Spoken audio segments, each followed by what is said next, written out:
먼저 마태복음 12장 말씀 우리 한글로 같이 읽도록 하겠습니다. 그 무렵에 예수께서 안식일에 밀밭 사이로 지나가셨다. 그런데 제자들이 배가 고파서 밀 이삭을 잘라서 먹기 시작하였다. 바리새파 사람이 이것을 보고 예수께 말하였다. 보십시오. 당신의 제자들이 안식일에 해서는 안 되는 일을 하고 있습니다. 예수께서 말씀하셨다. 다윗과 그 일행이 굶주렸을 때에 다윗이 어떻게 했는지를 너희는 읽어보지 못하였느냐? 다윗이 하나님의 집에 들어가서 제단에 차려놓은 빵을 먹지 않았느냐? 또 안식일에 성전에서 제사장들이 안식일을 범해도 그것이 죄가 되지 않는다는 것을 율법책에서 읽어보지 못하였느냐? 성전보다 더 큰 이가 여기에 있다. 나는 자비를 원하고 제사를 원하지 않는다 하신 말씀이 무슨 뜻인지 알았더라면 너희가 죄 없는 사람들을 정죄하지 않았을 것이다. 인자는 안식일의 주인이다. 예수께서 그곳을 떠나서 그들의 회당에 들어가셨다. 그런데 거기에 한쪽 손이 오그라든 사람이 있었다. 사람들은 예수를 고발하려고 안식일에 병을 고쳐도 괜찮습니까? 하고 예수께 물었다. 예수께서 말씀하셨다. 양 한 마리가 안식일에 구덩이에 빠지면 그것을 잡아 끌어올리지 않을 사람이 어디에 있겠느냐? 그러므로 안식일에 좋은 일을 하는 것은 괜찮다. 손이 오그라든 사람에게 말씀하셨다. 내 손을 내밀어라. 그가 손을 내미니 다른 손과 같이 성하게 되었다. 그래서 바리새파 사람들은 밖으로 나가서 예수를 없앨 모의를 하였다. 그러나 예수께서 이 일을 아시고서 거기에서 떠나셨다. 그런데 많은 무리가 예수를 따라왔다. 예수께서는 그들을 모두 고쳐주셨다. 그리고 자기를 세상에 드러내지 말라고 단단히 당부하셨다. 이것은 예언자 이사야를 시켜서 하신 말씀을 이루시려는 것이었다. 보아라, 내가 뽑은 나의 종, 내 마음에 드는 사랑하는 자, 내가 내 영을 그에게 줄 것이니 그는 이방 사람들에게 공의를 선포할 것이다. 다투지도 않고 외치지도 않을 것이다. 거리에서 그의 소리를 들을 사람이 없을 것이다. 정의가 이길 때까지 상한 갈대를 꺾지 않고 꺼져가는 심지를 끄지 않을 것이다. 이방 사람들이 그 이름에 희망을 걸 것이다. 그때 사람들이 귀신이 들려서 눈이 멀고 말을 못하는 사람 하나를 예수께 데리고 왔다. 예수께서 그를 고쳐주시니 그가 말을 하고 보게 되었다. 이 사람이 다윗의 자손이 아닌가? 그러나 바리새파 사람들은 이 말을 듣고 말하였다. 이 사람이 귀신의 두목 바알세불의 힘을 빌지 않고서는 귀신을 쫓아내지 못할 것이다. 나무가 좋으면 그 열매도 좋고 나무가 나쁘면 그 열매도 나쁘다. 그 열매로 그 나무를 안다. 독사의 자식들아. 그때 율법학자들과 바리새파 사람들 가운데 몇 사람이 예수께 말하였다. 선생님, 우리는 선생님에게서 표징을 보았으면 합니다. 예수께서 말씀하셨다. 악하고 음란한 세대가 표징을 요구하지만 예언자 요나의 표징밖에는 이 세대는 아무 표징도 받지 못할 것이다. 요나가 사흘 낮과 사흘 밤 동안을 큰 물고기 뱃속에 있었던 것 같이 인자도 사흘 낮과 사흘 밤 동안을 땅속에 있을 것이다. 심판 때에 니느웨 사람들이 이 세대를 정죄할 것이다. 니느웨 사람들은 요나의 선포를 듣고 회개하였기 때문이다. 그러나 보아라, 요나보다 더 큰 이가 여기에 있다. 심판 때에 남방 여왕이 이 세대를 정죄할 것이다. 그는 솔로몬의 지혜를 들으려고 땅끝에서부터 찾아왔기 때문이다. 그러나 보아라, 솔로몬보다 더 큰 이가 여기에 있다. 악한 귀신이 어떤 사람에게서 나왔을 때에 쉴 곳을 찾느라고 물 없는 곳을 헤맸으나 찾지 못하였다. 그래서 그는 내가 나온 집으로 되돌아가겠다 하고 돌아와서 보니 그 집은 비어있고 말끔히 치워져서 잘 정돈되어 있었다. 그는 가서 자기보다 더 악한 딴 귀신 7을 데리고 와서 그 집에 들어가 거기에 자리를 잡고 살았다. 그래서 그 사람의 나중 형편이 처음보다 더 비참하게 되었다. 이 악한 세대도 그렇게 될 것이다. 예수께서 아직도 말씀하고 계실 때에 예수의 어머니와 형제들이 예수와 말을 하겠다고 바깥에 서 있었다. 누가 나의 어머니며 누가 나의 형제들이냐? 그리고 손을 내밀어 제자들을 가리키고서 말씀하셨다. 보아라, 나의 어머니와 나의 형제들이다. 하늘에 계신 내 아버지의 뜻을 따라 사는 사람이 곧 내 형제요, 자매요, 어머니이다. 구약 성경에 요나서라는 책이 있습니다. 4장짜리 짧은 책인데 그 요나의 이야기로 이루어졌습니다. 요나 선지자가 있었는데 하나님께서 그에게 사명을 내리십니다. 너는 니느웨 성으로 가서 거기서 회개하라고 복음을 외쳐라. 그 성이 악해서 곧 심판을 내릴 것이다. 그런데 혹시 네가 가서 회개하라 그러면 외칠 것을 듣고 회개할 수도 있으니까 회개하라고 네가 가서 이 심판의 메시지를 전해야 된다. 요나에게 하나님이 말씀하셨습니다. 그런데 선지자라는 사람이 니느웨로 가지 않았습니다. 웬만하면 하나님 말씀을 들어야 되는데 니느웨로 가지 않고 온 그 정반대편으로 배를 타고 도망가 버렸습니다. 왜냐하면 요나가 보기에 저 니느웨 백성, 그 아수르의 수도인 니느웨 백성은 곧 자기네 민족을 멸망시킬 것 같고 도덕적으로나 뭐로 보는 나쁜 민족이라서 멸망받아야 마땅한데, 하나님께서 멸망하신다 그러니까 참 기쁜데, 시킨다 그러니까 참 기쁜데 왜 나를 하여금 가서 회개하라고 복음을 전하게 하시는가? 내가 했다는 말을 해도, 내가 회개하라는 말을 했을 때 혹시 그 사람들이 돌이켜서 회개한다면 저 사람들이 심판받지 않을 게 아니냐. 그래서 요나가 그 생각을 하고서 도망가 버립니다. 하나님은 도망가는 요나를 풍랑을 일으켜서 물고기 뱃속에 들어가게 하시고 요나가 깊은 곳에서 회개하고 육지로 나온 다음에는 말씀에 순종해서 니느웨 가서 복음을 전합니다.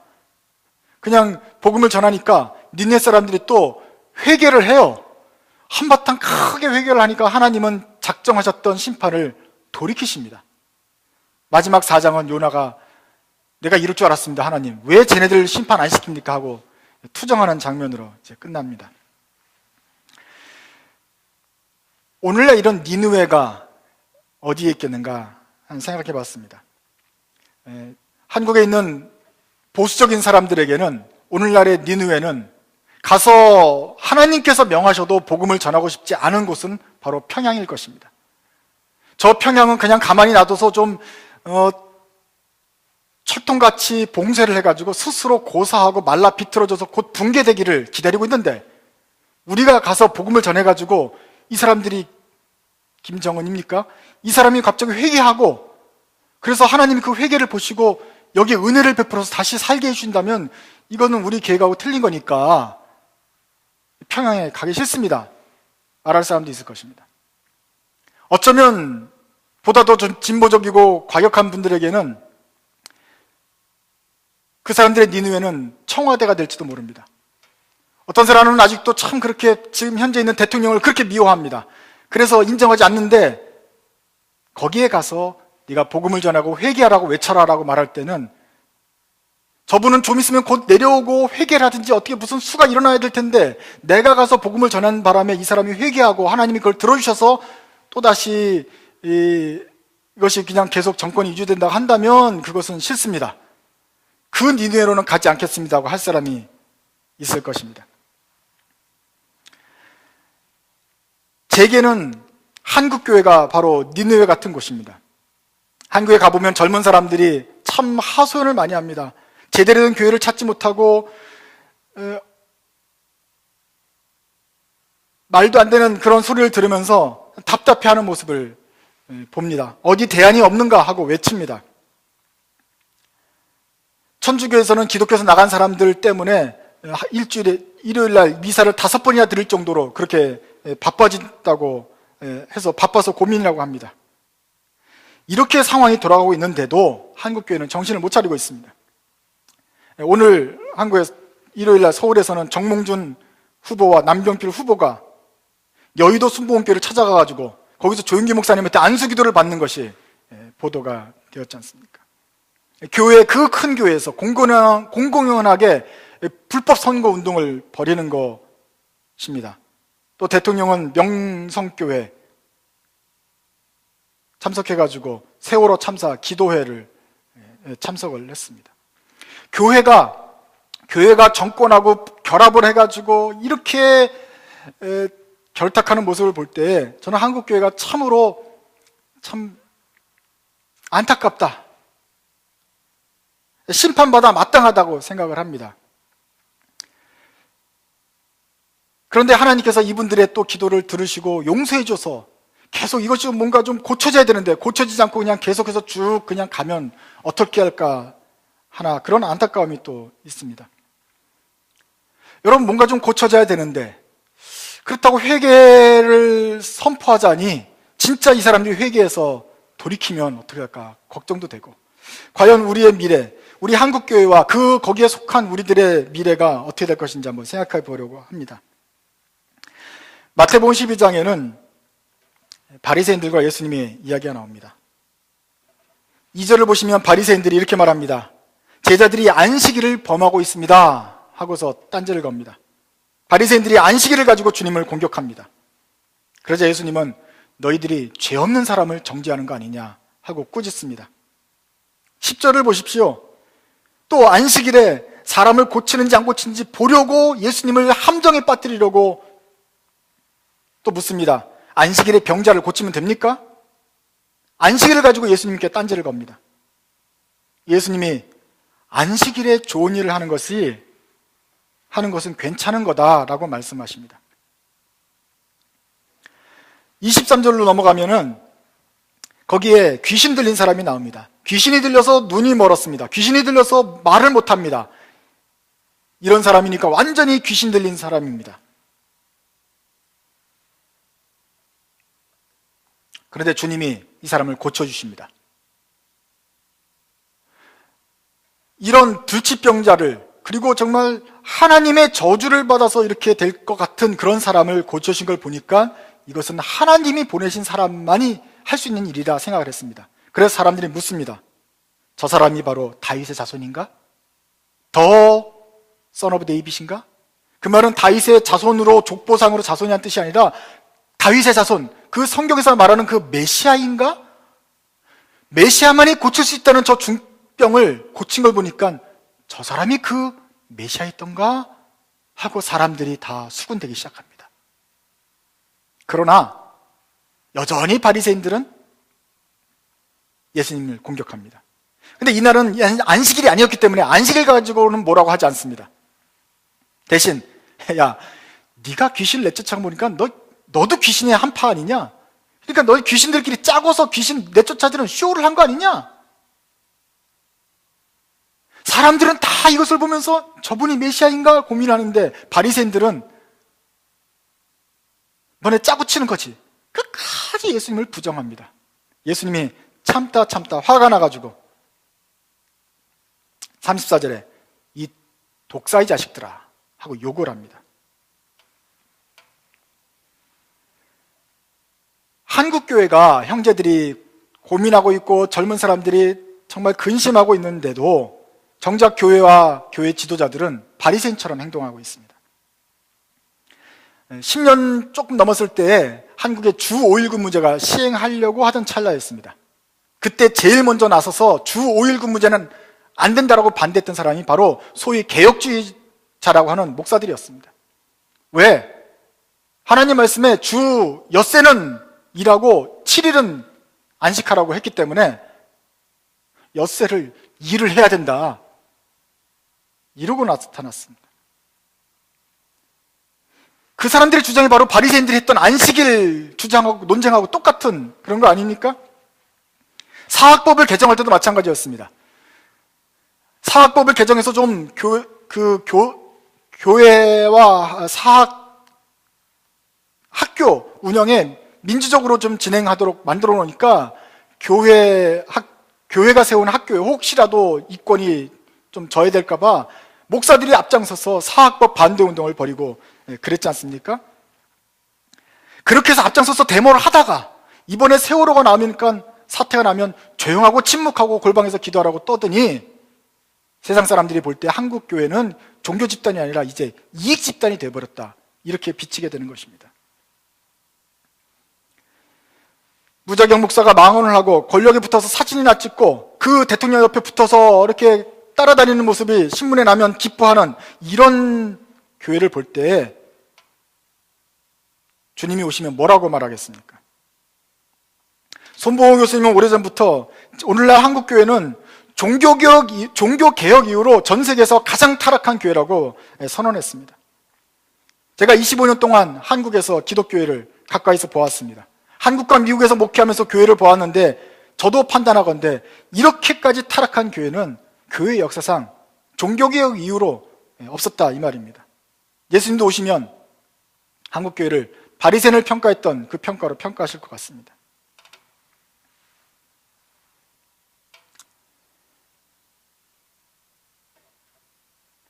(38절) 이하로 보면 이 바리새인들이 또다시 나타납니다. 와가지고 예수님께 묻습니다. 선생님에게 표징을 보았으면 합니다. 당신이 메시아라고 한다면 메시아만이 보일 수 있는 메시아적인 표징을 우리에게 보여달라고 말합니다. 이렇게 뻔뻔하고 무례한 질문이 있습니다. 질문이 어디 있습니까? 예수님이 지금까지 병자를 고치고 눈먼 자를 뜨게 하고 귀머거리 자를 듣게 하고 앉은 병을 일으키고 문둥 병을 고치고 죽은 자를 살려내고 가난한 자에게 복음을 전했던 그것은 다 까먹어버리고 오늘날 다시 와서 표징을 보여달라고 하는 그런 말도 안 되는 이야기가 어디 있습니까? 지금까지 보이신 것이 다 메시아인 것을 증명을 하는데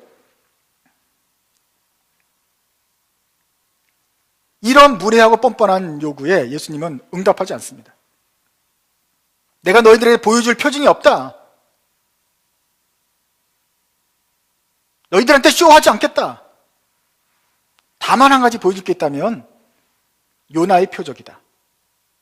요나가 고래 뱃속에 들어가가지고 3일 동안 물속에 있다가 마치 죽은 것처럼 되었다가 나와서 다시 복음을 전하지 않았느냐.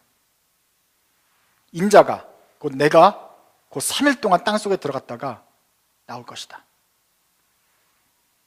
사람들은 이것을 몰랐어요. 바로 이것은 예수님께서 부활하신다는 그 표적입니다. 그 부활하실 것이라는 것을 미리 얘기하신 것입니다. 이러한 뻔뻔하고 예수님을 모욕하는 바리새인들에게 주님은 다시 한번 이렇게 말씀하십니다. 39절입니다. 악하고 음란한 세대가 표징을 요구하는구나. 너희들은 악하다. 너희들은 음란하기까지 하다. 이런 세대가 나에게 표징을 요구하고 있다. 독사의 자식들이라고 평가하셨던 예수님이 이제는 그 바리새인들, 그 완악한 사람들을 가리켜서 악하고 음란하다고 선언하십니다.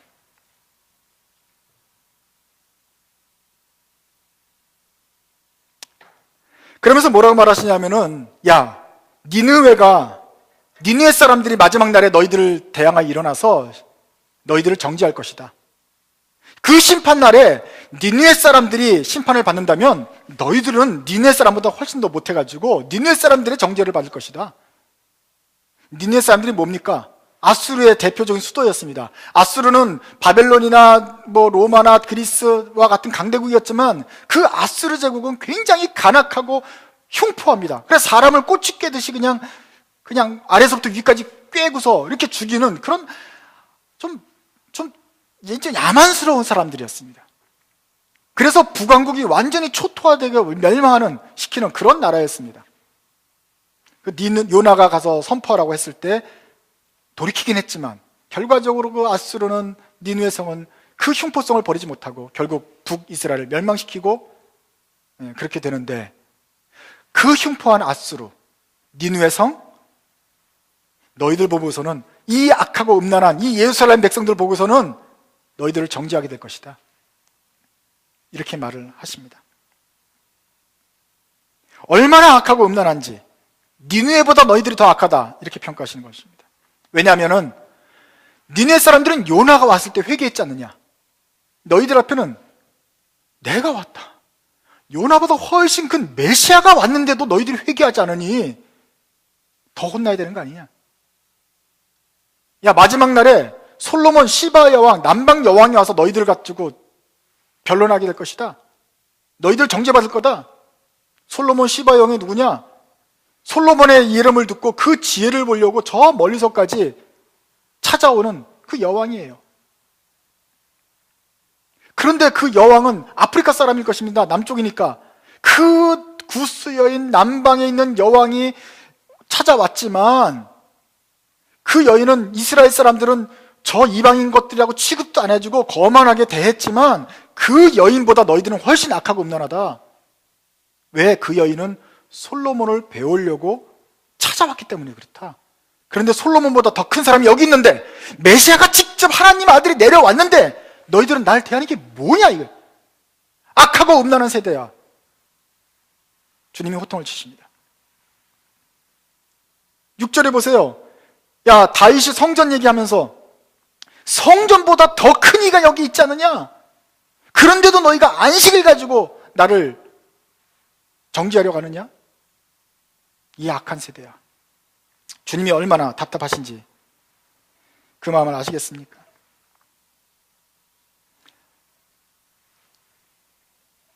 바로 주님이 그 악하고 음란한 바리새인들을 정죄하시는데, 오늘날의 한국 교회들이 바로 그런 정죄를 받아 마땅합니다. 그 당시 바리새인들은 예수님께 표적을 구했습니다. 그런데 오늘날 한국 교회들은 예수님을 믿는다고 말은 하지만 실제로 구하는 것은 예수님을 통해서 얻을 만한 명예와 부와 권력입니다. 잘 멋있게 장식하고 넓은 교회들이 한두 개 있으면 참 좋겠지만 지금의 우리 교회에는 호화스러움과 사치스러움이 도를 넘었습니다. 시애틀에 있으면서 미국 교회당 이런 소박한 수준과는 비교가 되지 않습니다.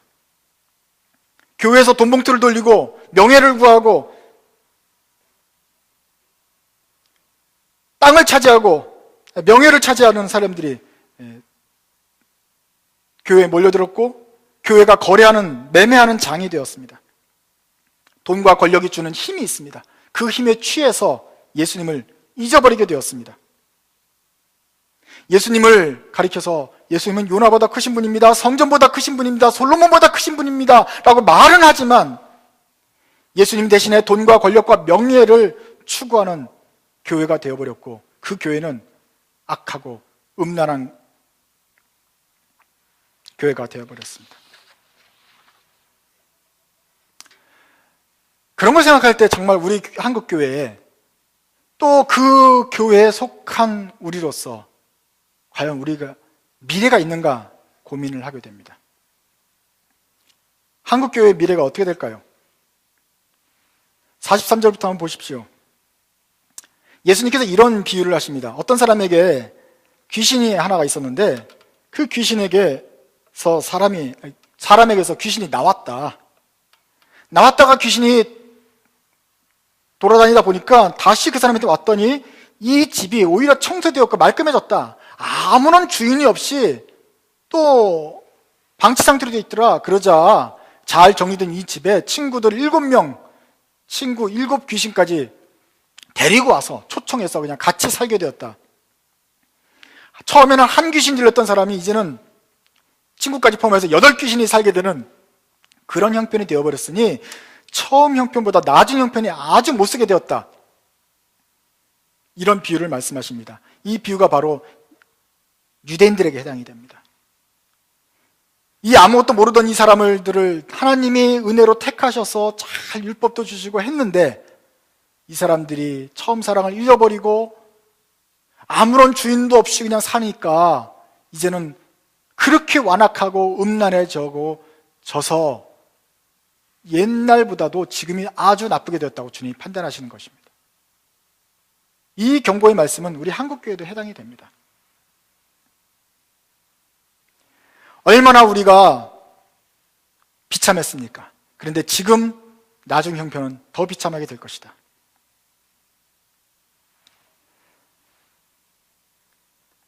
수천 년 전에 삼국시대에 있을 때 고구려 신라 백제 처음에 시작할 때 불교가 이 한국 땅에 들어왔습니다.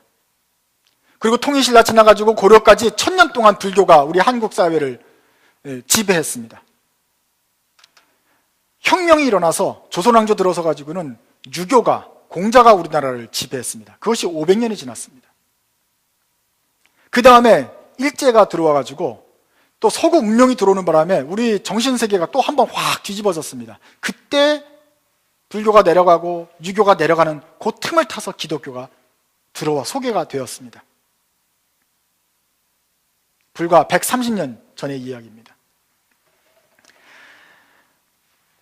그 틈에 기독교가 들어갔는데 이 사회가 만만하지 않은 사회죠. 1000년 동안 있던 불교와 500년 동안 유교가 이게 쉽지 않죠. 기독교가 막 크게 번성한 것 같지만 실제로 따져보면 20%를 넘은 적이 없습니다. 천주교 포함해서 한 30%, 그 정도 선에 늘 거기를 넘지 못했습니다. 100년이 지나도 아직까지 한국은 선교지입니다. 이게 얼마나 답답한 소식입니까? 우리가 알건대 석가모니 훌륭한 사람이지만 사람입니다. 석가모니보다 예수님은 훨씬 큰, 비교할 수 없는 분입니다. 그런데 한국 사람들은 이 예수님을 알아보지 못하고 있습니다. 한국 사람들이 600년 동안, 500년 동안 섬겨왔던 공자가 있는데 이 공자와는 비교할 수 없는 예수님이 크신 분 아닙니까? 그런데 공자는 섬겼지만 이 예수님에 대해서는 고작 20%만 섬기고 있다는 사실을 여러분 아시기 바랍니다. 상황이 이런 상황인데 고작 20%밖에 안 되는 한국교회는 마치 한국 사회를 다 얻은 것처럼 그렇게 방자하고 교만하게 생각하고 있습니다. 그럴 뿐만 아니라 예수님을 힘입어서 한참 좀 성장하더니 이제는 예수님을 버리고 돈과 명령과 권력을 택했습니다. 우리 사회도 악하지만 교회도 예수님을 버렸습니다. 그렇다면 이런 교회의 미래는 자명합니다.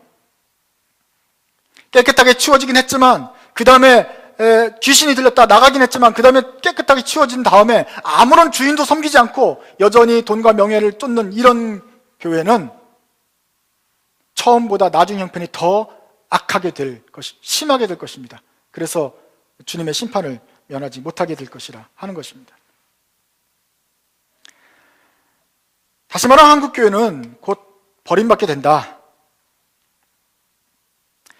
한국교회의 미래가 어떻게 될 것인가에 대해서는 한국교회 미래목회라는 책에서 정리가 잘 되어 있습니다. 현재 아무리 높게 잡아도 800만 정도 되는 기독교 인구입니다. 5천만 중에 800만, 20%가 안 되죠. 거기는 2단까지 포함된 숫자입니다. 그런데 곧 이 교회는 앞으로 20년 어간에 300만까지 줄어들게 될 것이다. 이것은 과장된 수치가 아니고 자연적인 인구 감소가를 따져보기만 하면 그냥 우리가 가만히만 있어도 그저 유지만 하고 있어도 300만으로 줄어들 것이 명백하다. 게다가 한국교회 하는 모습을 보면 더 이상 전도가 안 되게 생겼죠. 그렇기 때문에 더 급격하게 300만으로 줄어들 것이 불보듯 뻔하게 되어 있다 하는 것입니다. 지금 무리하게 은행에 빚을 지고 건축한 교회들이 나중에 부도가 나면 교회 건물들이 술집으로 여럿이 바뀌게 될 것입니다. 그런 날이 곧 다가옵니다.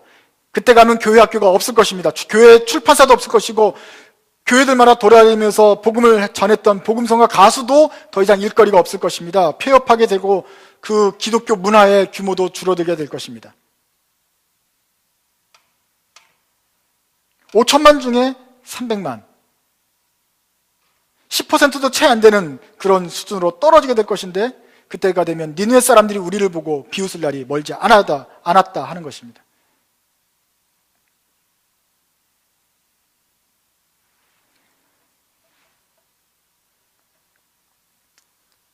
이렇게 악하고 음란한 한국교회에 과연 미래가 있을까요? 아니, 그들이 그렇게 고대한다고 입에 달고 살던 이스라엘 백성들에게 그 메시아가 등장을 했는데도 이렇게 버린 예루살렘 백성들에게 과연 희망이 있을까요?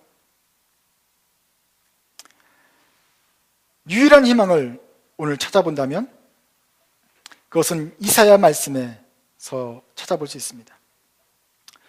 유대사회는 망해도 좋습니다. 바리새인들 말해도 좋습니다. 왜냐하면 메시아가 희망이 되실 것이기 때문에 그렇습니다. 예수님께서는 당시 세대를 악하고 음란하다고 말씀하셨습니다. 그런데 거기에 대안이 하나 있는데 그것은 바로 예수님께서 선지자 이사야를 시켜서 하신 말씀을 이루려고 하시는 모습을 보면서 알 수 있습니다. 18절을 한번 보십시오. 보아라, 내가 뽑은 나의 종, 나의 마음에 드는 사랑하는 자, 내가 내 영을 그에게 줄 것이니 그는 이방 사람들에게 공의를 선포할 것이다. 다투지도 않고 외치지도 않을 것이다. 거리에서 그의 소리를 들을 사람이 없을 것이다. 정의가 이길 때까지 상한 갈대를 꺾지 않고 꺼져가는 심지를 끄지 않을 것이다. 이방 사람들이 그의 이름에 희망을 걸 것이다. 이것은 선지자 이사야가 이미 메시아에 대해서 이야기한 것인데 예수님은 다른 것이 아니라 바로 이 말씀을 성취하러 오셨다 하고 있습니다. 과연 어떤 뜻입니까? 과연 여기서 어떤 희망을 볼 수 있겠습니까? 메시아가 오시면 누구에게 공의를 선포하신다고 했습니까? 메시아가 오셔서 그 사람들을 기다렸던, 예수님을 기다렸고 율법을 잘 지키고 준행하고 꼼꼼히 따졌던 바리새인과 유대인들에게 공의를 선포하는 것이 아니라 의외로 이방 사람들에게 선포한다고 말합니다. 상한 갈대를 꺾지 않고 꺼져는 심지를 끄지 않는 그 혜택과 그 정성이 바로 이방 사람들에게 돌아갑니다. 그래서 이방 사람들이 그 이름에 희망을 걸 것이다. 감히 생각지도 못했고 저 무시받던 이방 사람들이, 예수를 알지 못했던 그 사람들이 메시아 예수님의 이름에 희망을 걸 것이다, 그렇게 말합니다. 유대인들이 얼마나 콧대가 높았던지 자기네들만 구원을 얻을 걸 생각했어요. 자기네들이 그 모든 은혜를 받을 사람이라고 생각을 했어요. 그러니까 랍비들이 고민이 돼요. 그러면 저 수십억의 인구들은 하나님 왜 창조하셨을까? 우리만 구원할 거라고 하면 저 믿지 않는 저 족속들은 왜 만드셨을까? 아, 저 사람들이 나중에 지옥 갈 때, 지옥에 부를 때 화력을 높이기 위한 땔감으로 만드신 거구나. 그렇게 이방인들을 생각했던 사람들입니다. 그런데 주님이 바로 이 사람들에게서 높임을 받을 거라고 말씀하시지 않습니까? 기대하지 않았던 곳, 전혀 무시하고 외면했던 곳에서 다시 희망이 솟아오르고 있습니다. 그래서 예수님이 말씀하신 것입니다. 심판날에 니느웨가 일어나서 너희들을 정죄할 것이다. 니느웨, 악하다고 잔인하다고 비웃었지, 그 니느웨도 요나가 가니까 회개했거든. 오히려 그 니느웨를 눈여겨봐야 된다. 저 까맣고 남방 여왕 우습게 보지만 그 여왕은 솔로몬을 뵈려고 찾아오는 정성이 있었다. 너희들과 비교할 수 없다. 전혀 기대하지 않았던 곳에서 새로운 물결들이 나오게 될 것이다. 거기선 과연 복음이 있을 것이라든지 희망이 있을 것이라든지 구원이라고 생각할 수 없던 그곳에서 오히려 복음을 새롭게 하는 일들이 일어나게 될 것이다. 여기서 말하는 예수님의 그것은 앞으로 유대인은 뿐만 아니라 유대인을 넘어선 모든 이방 민족들이, 우리 한국 사람을 포함해서 모든 예수님과는 복음과는 전혀 관계가 없었던 사람들이 오히려 예수님을 구세주로 인정하고 거기서 일어나게 되는 역사가 일어날 것인가를, 될 것이라는 것을 말씀을 하신 것입니다.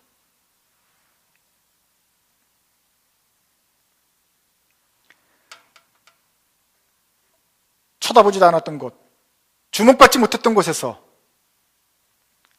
거기서 일어난 사람들이 바로 복음의 주역이 될 것이다. 앞으로 교회의 미래는 무엇인가 생각해보면 앞으로 우리 교회의 주역은 이미 앞에 나와서 의시되고 모든 영광과 스포트라이트를 받는 그런 종교 지도자들의 것이 아닙니다. 표적을 달라고 그렇게 예수님을 모욕했던 지도자들이 아니고 겸손한 마음으로 예수님을 따랐던 사람들, 여기에는 본문에는 이름이 나오진 않지만 바로 15절에 나왔던 것처럼 바리새파 사람들은 예수를 없앨 모의를 하지만 그러나 예수를 따랐던 그 많은 무리, 그래서 예수님께서 불쌍히 여기시고 고쳐주셨던 그 많은 무리들이 복음을 받아들이게 될 사람들이라 하는 말입니다. 하나님의 공의는 그 당시 예루살렘 성에서 펼쳐지지 않습니다. 사내들인 공회에서 선포되지 않았습니다. 오히려 가난하고 소외된 사람들에게서 선포되고 이방 사람들이 그 예수의 이름에 희망을 갖게 됩니다. 이것이 바로 복음이 갖는 의외성입니다. 여러분들이 신문을 보고 뉴스를 접하게 되면 앞으로도 계속해서 한국교회에 그 소위 말하는 큰 목사님들, 큰 교회 잘 나간다는 사람들의 이야기를 듣게 될 것입니다. 별로 신경 쓰지 마시고 실망하지도 마십시오. 앞으로도 계속해서 망언들이 쏟아져 나오겠지만 무시해 버리십시오. 거기는 아무 기대를 할 필요가 없습니다. 악하고 음란한 세대에는 주님께서 표적을 보이지 않을 것입니다. 대신 세대가 이렇게 악하고 음란할 때에는 일반 사람들이 전혀 기대지 않았던 것, 전혀 관심 갖지 않았던 것, 저쪽 구석에서, 이방 곳에서, 하나님을 전혀 알 것이라고 생각하지 못했던 곳에서 다시 새로운 민족들이 일어나서, 새로운 세대가 일어나서 주님을 찬양하고 주님의 통로가 될 것입니다. 도무지 반응할 것 같지 않았던 우리 한국의 80% 불신자들이 오히려 다시 한번 순수하게 예수님을 받아들이게 될 날이 올지 모를 것입니다. 지금까지 교회가 소외하고 관심을 가지지 않았던 그 젊은 세대들과 학생들이 순수하게 받아들이고 예수를 제대로 따른다고 한다면 우리 기성세대들이 보여줬던 모든 나쁜 습관들과 관행과 폐습들을 해소하고 복음의 진수를 따르게 될 것입니다. 정말로 복음적인 교회는 그들로부터 시작이 될 것입니다. 식당에서 행주질이나 하는, 그리고 한국 사람이라고 취급도 안 하는 조성족 백성들이 있습니다. 그 사람들이 예수를 제대로 믿을 것입니다. 외국인 근로자들과 그들과 결혼해서 나타난 한국 사람인지 외국 사람인지 잘 모르겠고 소외받는 이런 사람들이 예수를 제대로 믿게 될 것입니다. 그렇게 돼서 잘라져 버린 한국교회의 그루터기, 거기서 돋아나는 새순이 될 것입니다. 그러면 한국교회의 부흥의 새로운 불씨가 될 것입니다. 전혀 우리가 기대하지 않았고 돌보지도 않았던 그곳에서 공의가 선포될 것입니다.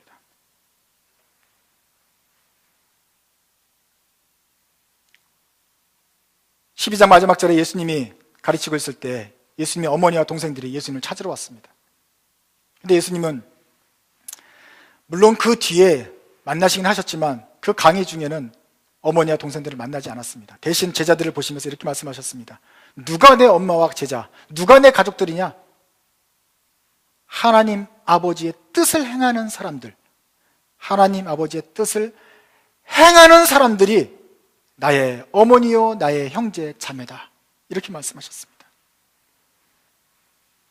이것은 엄마와 형제들을 배척하는 소리가 아니고 오히려 하나님의 뜻을 행하는 것이 중요하다고 강조하신 것입니다.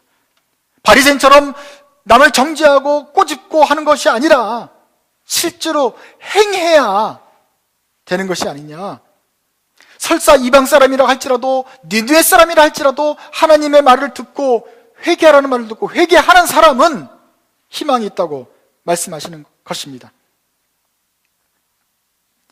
예수 이름을 따른다고 저절로 가족이 되는 것이 아닙니다. 종교 지도자가 되었다고, 교회에 오래 다녔다고, 무슨 종교적인 힘이 있다고 예수님의 형제 자매라고 가족이 될 수 있는 것이 아닙니다. 교회에서 늘 잘하고 생활을 했다고 하나님의 예수의 형제가 되는 것도 아닙니다.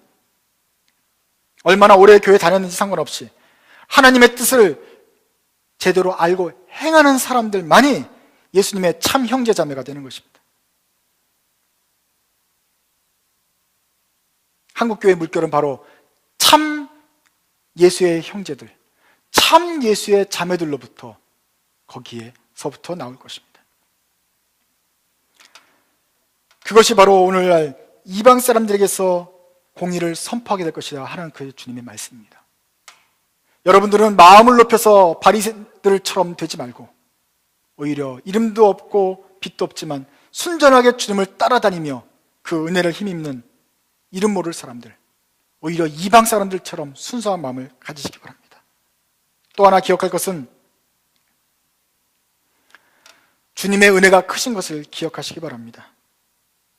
주님이 바리새인들 가르쳐서 독사의 자식들아라고 욕을 했습니다. 그 말은 바리새인 중에는 아무도 구원받을 사람이 없다, 이렇게 말한 것이 아닙니다. 너희들이 회개할지라도 내가 너희들은 독사의 자식이기 때문에 전혀 버리고 심판하겠다, 이런 뜻으로 하신 것이 아니지 않습니까? 니느웨 사람이라도 요나의 선포를 듣고 회개하면 돌이키셨던 것처럼 주님의 경고를 듣고 제발 좀 회개하라고 바리새인들에게 경고하시고 애원하다시피 충격적으로 말씀하신 거 아닙니까? 그래서 그 사랑하는 자녀들 백성들에게 악하고 음란한 세대라고까지 그렇게 욕하신 것이 아닙니까? 그것은 바로 회개하라는 주님의 음성입니다. 누구라도 지금이라도 이 말씀을 듣고 돌이키고 회개한다면 그 사람에게는 다시 한번 주님의 은혜를 받을 수 있는 길이 열려 있다는 것을 기억하십시오. 그리고 우리가 싫어하는 형제들이라도 지금 악을 행하고 음란하게 생활을 살고 있는 그런 완악한 사람들이랄지라도 크신 주님의 은혜 가운데서 다시 한번 회개할 수 있도록 우리가 기도해야 될 것입니다. 하나님께서 이 악하고 음란한 세대를 다 버리신 것이 아니고 오늘 돌아와서 회개하라고 촉구하는 경고의 말씀을 들으시기 바랍니다. 예수님께서는 이 세상을 사랑하셔서 자기 몸을 버리시기까지 그렇게 사랑하셨습니다. 이 엄중한 경고의 말씀 듣고 한 사람이라도 돌이키면 좋겠습니다. 그러면 어떠한 죄인일지라도 주님께서는 그 크신 사랑으로 그들을 다시 맞아주시고 형제 자매로 맞아주실 것입니다. 마치 완악하고 무지했던 우리들을 오늘 주님의 자녀로 삼아주신 것처럼 그렇게 맞아주실 것입니다. 자리에서 일어나셔서 찬송가 318장 찬송 드리시겠습니다.